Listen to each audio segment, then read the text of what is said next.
شیخ Saadi Shirazi فارسی زبان کے ایک بہت بڑے شاعر گزرے ہیں۔ انہیں مبلغ اخلاقیات بھی کہتے ہیں۔ گلستان اور بوستان ان کی دو مشہور کتابیں ہیں جن میں انہوں نے اخلاق کا پرچار کیا ہے۔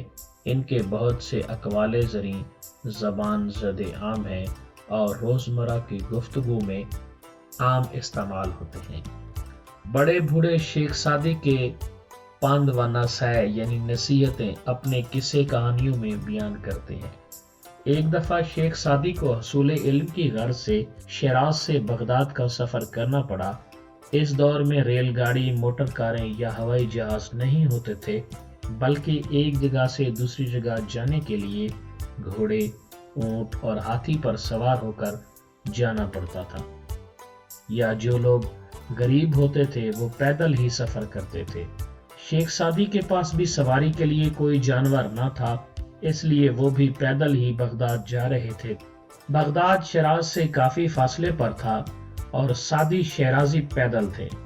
پیدل چلتے چلتے ان کا جوتا گھس کر ٹوٹ گیا اور ایسی حالت اختیار کر گیا کہ سعدی کے لیے اس جوتے کو پاؤں میں پہننا ممکن نہ رہا، چنانچہ وہ ننگے پاؤں چلنے لگے۔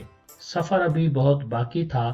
ننگے پاؤں چلتے چلتے سعدی کے پاؤں زخمی ہو گئے، پاؤں میں چھالے پڑ گئے اور پھر چلنے سے وہ چھالے پھٹنے لگے اور تکلیف بڑھنے لگی، یہاں تک کہ شیخ سعدی تکلیف کی شدت سے کرانے لگے۔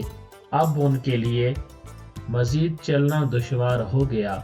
وہ ایک جگہ تھک کر بیٹھ گئے اور اللہ تعالیٰ سے گلہ کرنے لگے کہ اے اللہ تعالیٰ، اگر تو نے مجھے رقم دی ہوتی، میرے پاس پیسے ہوتے، تو میں یوں پیدل سفر نہ کرتا، نہ ہی میرا جوتا ٹوٹتا اور نہ ہی میرے پاؤں زخمی ہوتے اور نہ مجھے یہ تکلیف برداشت کرنی پڑتی۔ ابھی شیخ سعدی بیٹھے یہی سوچ رہے تھے کہ انہیں ایک معذور شخص دکھائی دیا جس کے دونوں پاؤں سرے سے تھے ہی نہیں اور وہ کھڑا بھی نہیں ہو سکتا تھا، پھر بھی وہ اپنے دھڑ کی مدد سے زمین پر بیٹھ کر خود کو گھسیٹ کر چل رہا تھا۔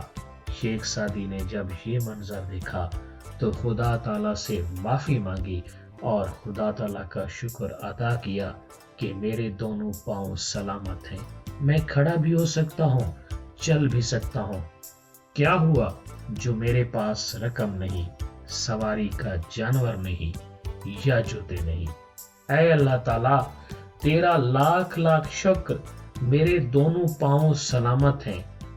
اس خیال کے ساتھ ہی سعدی نے دوبارہ اپنے سفر کا آغاز کر دیا۔ سعدی کو اپنی غلطی کا کس طرح احساس ہوا، اس سے ثابت یہ ہوا کہ انسان کو ہر حالت میں خدا تعالیٰ کا شکر ادا کرنا چاہیے، اور اگر وقتی طور پر کوئی پریشانی یا مصیبت آ جائے تو اللہ تعالیٰ سے اس کا گلہ نہیں کرنا چاہیے۔